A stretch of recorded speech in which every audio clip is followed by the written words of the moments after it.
Wolves. ये नाम सुनते ही दिमाग में खतरनाक शिकारी की तस्वीर आती है, जिनकी आवाज सुनसान जंगलों में गूंजती है। टीवी पे हमने उन्हें गेम ऑफ थ्रोन्स के वेस्टेरोस के खतरनाक डायर वोल्व्स जैसे विशालकाय आकार में देखा है। लेकिन ये फिक्शनल जानवर असली क्रीचर आइस एज के लेजेंड डायर वोल्फ से इंस्पायर्ड हैं। फैंटेसी क्रीचर्स के उलट असली dire wolves blood and flesh के बने थे। अपने आज के ग्रे वोल्फ कजिन से बड़े और ताकतवर, वो एपेक्स प्रेडेटर्स थे, अपने एरिया के किंग्स। लेकिन उनका राज हर चीज की तरह आखिरकार खत्म हो गया, बस उनकी पास्ट ग्लोरी के निशान छोड़कर। जरा सोचो प्लेस्टोसीन एपॉक के बारे में। जायंट स्लॉथ्स जमीन पर घूम रहे हैं, मैमथ उनके साए से भी बड़े हैं। सेबर टूथड कैट्स अपने शिकार का पीछा कर रहे हैं, उनके खतरनाक दांत धूप में चमक रहे हैं। और इन जायंट्स के बीच डायर वोल्फ राजा है। फॉसिल एविडेंस बताती है कि डायर वोल्व्स आज के ग्रे वोल्व्स से बड़े और मजबूत थे, स्टॉकियर बिल्ड और हड्डी तोड़ने वाले जबड़े के साथ। वो खतरनाक शिकारी थे, उनके पैक्स अपने से कई गुना बड़े शिकार को गिरा देते थे।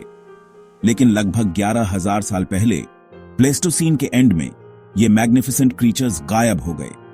कुछ लोग चेंजिंग क्लाइमेट की बात करते हैं, तो कुछ दूसरे प्रेडेटर्स से कंपटीशन की, जिनमें नए आए ह्यूमंस भी शामिल हैं।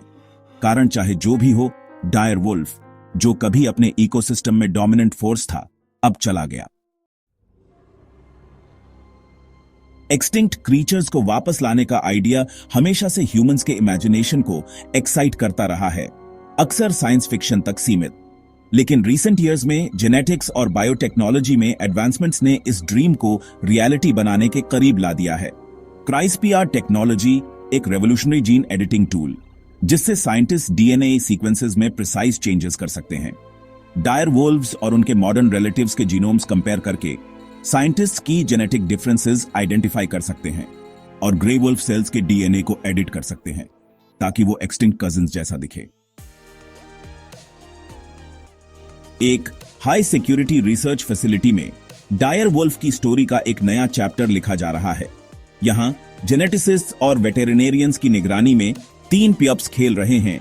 उनकी प्लेफुल बार्क्स स्टेरल हॉल्स में गूंज रही हैं। उनके नाम रोम्युलस, रीमस और कलीजी हैं, और ये 10,000 सालों में धरती पर चलने वाले पहले डायर वुल्व्स हैं।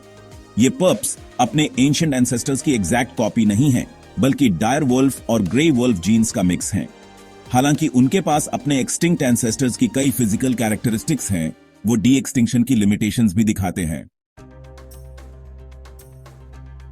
रोम्युलस, रीमस और कलीसी का बर्थ ह्यूमन हिस्ट्री में एक इंपॉर्टेंट मोमेंट है। पहली बार हमारे पास एक्सटिंक्शन रिवर्स करने की, टाइम में खो गए क्रीचर्स को वापस लाने की पावर है। कुछ लोग आर्ग्यू करते हैं कि डी एक्सटिंक्शन एक मॉरल जिम्मेदारी है, ह्यूमंस द्वारा प्लैनेट को हुए इकोलॉजिकल डैमेज की भरपाई का तरीका। लेकिन कुछ लोग प्लेइंग गॉड के खिलाफ वॉर्न करते हैं। एक्सटिंक्ट स्पीसीज को ऐसे एनवायरनमेंट्स में वापस लाने के अनप्रेडिक्टेबल कॉन्सिक्वेंसेस की ओर इशारा करते हैं, जो उनकी एब्सेंस में ड्रामेटिकली चेंज हो गए हैं। मॉडर्न इकोसिस्टम्स पर डायर वुल्व्स के पैक का क्या इंपैक्ट होगा? क्या वो इन्वेसिव बन सकते हैं, नेटिव स्पीसीज को आउट कम्पीट कर सकते हैं, या डेलिकेट इकोलॉजिकल बैलेंसेस को डिसरप्ट कर सकते हैं? डी एक्सटिंक्शन का डिबेट कॉम्प्लेक्स है, दोनों साइड्स वैलिड आर्ग्यूमेंट्स के साथ। और आज हम जो डिसीजंस लेंगे, उनके अर्थ पर लाइफ के फ्यूचर के लिए फार रीचिंग कॉन्सिक्वेंसेस होंगे।